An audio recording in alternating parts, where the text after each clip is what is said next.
Okay, enter the shotgun mesh. Now I don't know who started this. Tony got into it right away. I mean,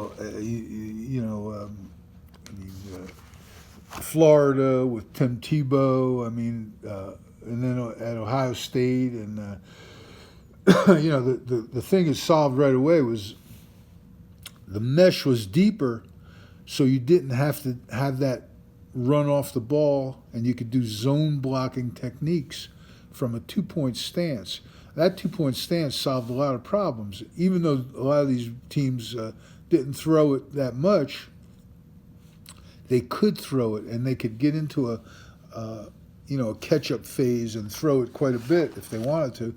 And the linemen had a chance. The schemes are simple. I don't want to get into protection, but the actual technique of getting into a pass protection technique from the 2 point stance made it all the difference in the world. And if the guard did get driven back some, the mesh was back here rather than on the line of scrimmage.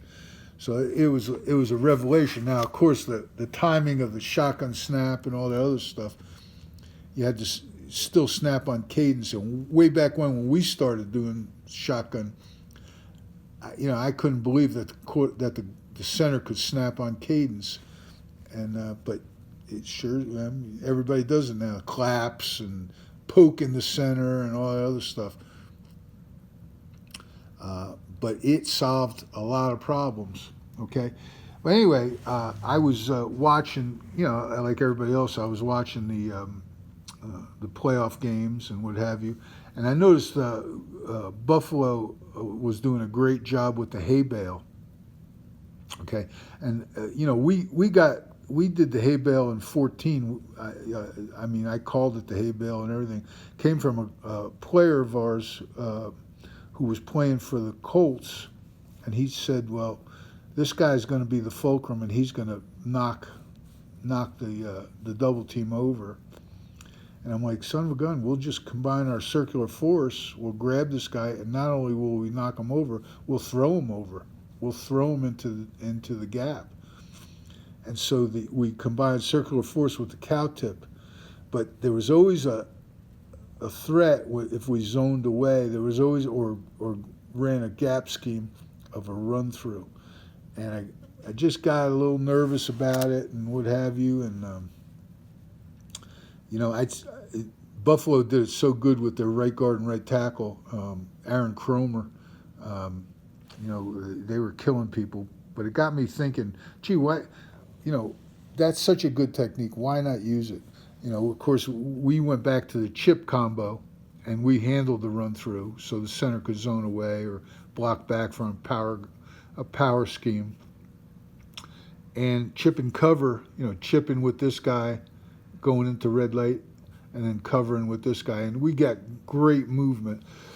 But when the linebacker kind of lurked in there, it was up to the back to sink it and bring that linebacker to the double team.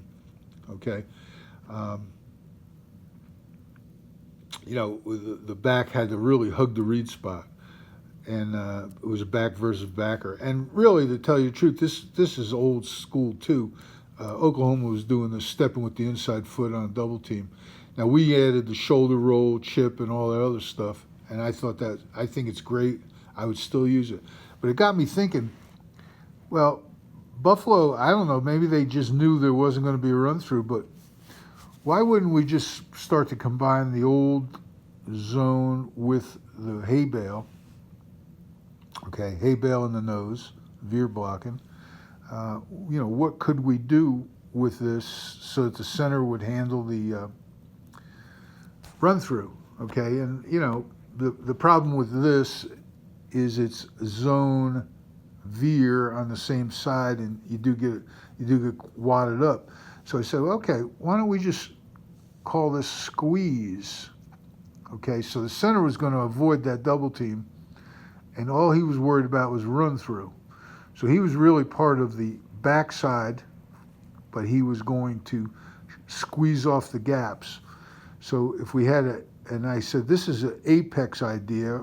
Okay, we're gonna have an apex double team that's going to definitely knock this man in unless he stunts out. And the guard wouldn't have to worry about any run-throughs. I mean, it's easy enough when this backer runs through, but anybody from the backside is a little bit of an issue. And we just thinking about it, I would use my even on odd concept, even being the guard and tackle combo, and odd being the center and guard combo. Okay? All right, next part.